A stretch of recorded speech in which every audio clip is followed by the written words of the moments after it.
ሲሉኝ የከበት አደፈ ሲሉኝ ንሰሁ ጎደል።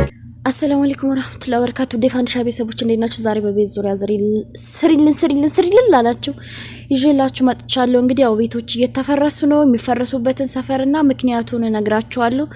ምክንያቱ ሁለት ነገር ነው ያለው፣ ገባችሁ? የአንደኛው ሀሪፍ ነው መፈረሱ፣ ለምን የተሻለ ነገር ታገኛላችሁ ያገኙም ስላሉ። የአንደኛው ደግሞ በጣም ከባድ ነው፣ ስለዛ ወራለው። እንደውም እኛ ያደረግነው ጥፋት ቤት ስንሰራ ምንድነው በሚለው ላይ ታንግድ ለምሰሩ እህቶቼ ይሄ መጥፎ ዜና ላልደረሰባችሁ ታንግድ ለምሰሩ አዲስ ስደት ለመጣችሁ መቼም ስደት የምጣሰው ብዙ ቤት የሚሰራው ለእናንተ መልእክት ይሆናል። እንግዲህ ዛሬ በጣም ብዙ ቤቶች የተፈረሱ ቪዲዮ ይዤላችሁ መጥቻለሁ። በጣም ብዙ ቤቶች ግን ከቤቶቹ ሁሉ የሚያሳዝነው የዚች ልጅ ታሪክ ነው። ለምን እንደው አላውቅም። ሁሉም እያለቀሰ ፖስቷል፣ ታሪኩን ጽፏል። ግን የዚች ልጅ ታሪክ በጣም አሳዘነኝና እኔም ቪዲዮም ተልኮልኝ ስለነበረ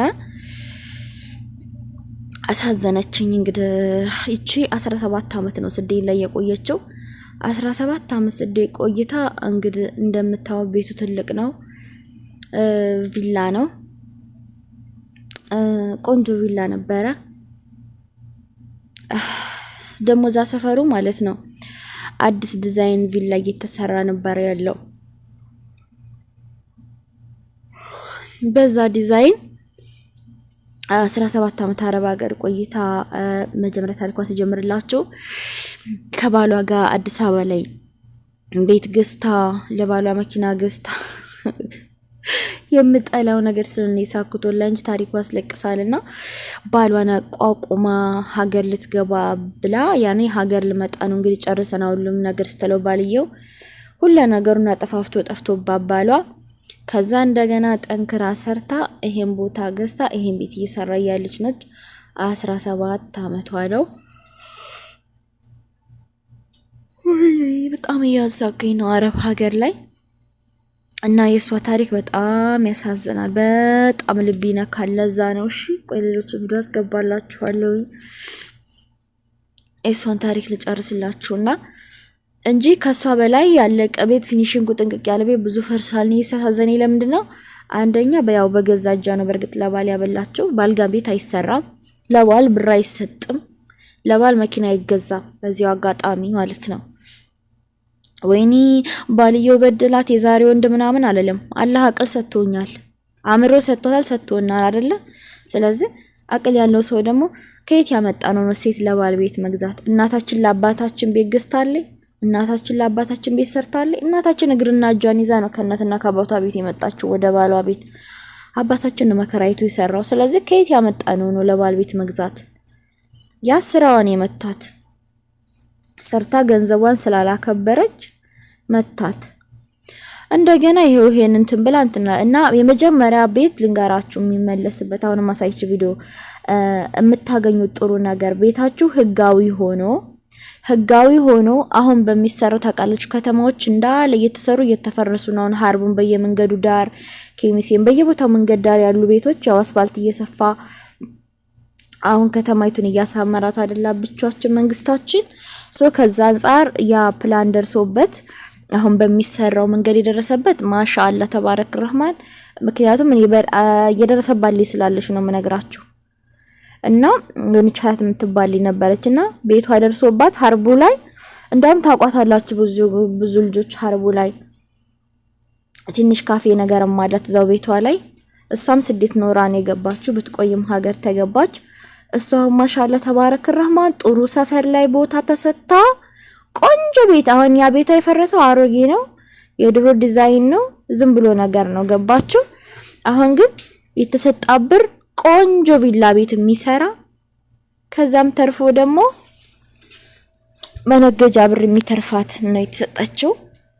አሰማችኋለሁ። እሷ ጥሩ ነገር ለምን ህጋዊ ስለሆነ በጥሩ ግምት ነው መንግስት የሚቀበላችሁ። እሺ ውዶች አስፋልት ዳር ሆናችሁ ህጋዊ ቤት ያላችሁ ማለት ነው።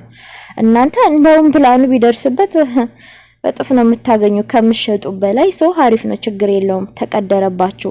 በርግጥ ሰፈር መልቀቅ በጣም ይደብራል። 10 እጥፍ ቢሰጧችሁም አስፋልት ዳር ያለ ቤትሽን ተቀምተሽ ብትሰጪ ደስ ላይልሽ ይችላል። ሰው የለመደውን ይፈልጋል ነው ማለት ነው። ግን በተሰጣችሁ ብር ደግሞ እዛ አስፋልት ዳር ዞራችሁ ሌላ ቤት መግዛት ይቻላል። ሌላ አስፋልት ዳር ቤት ያለው ሰው መሸጥ የሚፈልግ መቼም ሁሉም እንትና አይልም መሸጥ ይኖራልና ፈለግ አድርገሽ መተካት ትችያለሽ። ወይ ደግሞ የመኖሪያ ቦታ ትሰሪና ውስጥ ገባ ያለ በተረፈሽ ምን ያተከራይተሽ ያሳቀኝ የራስሽን ቢዝነስ ሰሪያለሽ። ሶ ባጭሩ ይሄ ነው። ህጋዊ ቤት ያላችሁ እንዳታስቡ በዚህ በፕላኑ ቢፈርስባችሁ የ3 እጥፍ ነው የምትሰጡት ባጭሩ። እኔ ልንገራችሁ ሀያት አሁን የደረሳብር ቆንጆ ቤት ሰርታ ምንም ቢወደድ ማለት ነው ቆንጆ ቤት ሰርታ ቆንጆ ስራ የሚያስጀምራት ነው። እኔ ከራሱ አፍ ነው የሰማሁት። እሺ ውዶቼ ይሄ ህጋዊ ቤት ላላችሁ ነው። አሁን እያለቀሰ ያለው ምንድነው? ህገወጥ ቤት አሁን ፈርሳ ደግሞ ተጀመረ።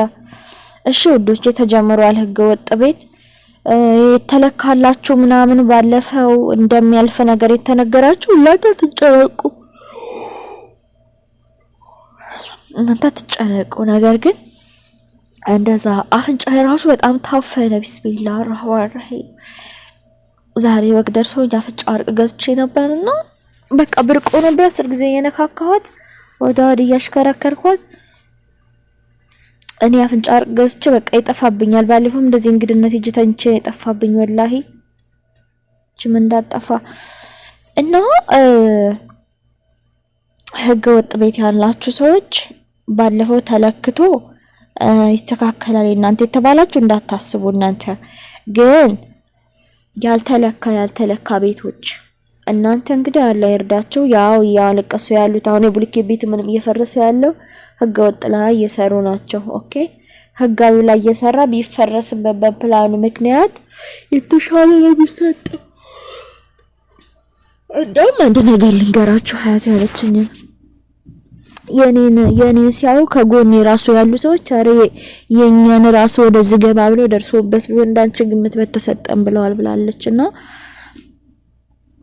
ሀሪፍ ግምት ነው የሚሰጠው። እሺ እንዳታስቡ በፕላን ምክንያት ህጋዊ ቤታችሁ ቢመጣባችሁ ዋው ያው እንዳልኳችሁ ሰፈራችሁ ይናፍቃችኋል። ኦፍ ኮርስ የለመድሽው ሰፈርሽ ነው የሥራ ቦታሽ ነው አስፋልት ዳር ያለ ቤት። ግን ደግሞ እንግዲህ ሌላ አስፋልት ዳር ያለ ቤት ካገኘሽ ትገዣለሽ፣ ካላገኘሽ ደግሞ ውስጥ ሰፈር ላይ ትገዢና በተረፈው ብር ተከራይተሽ ትሰራያለሽ።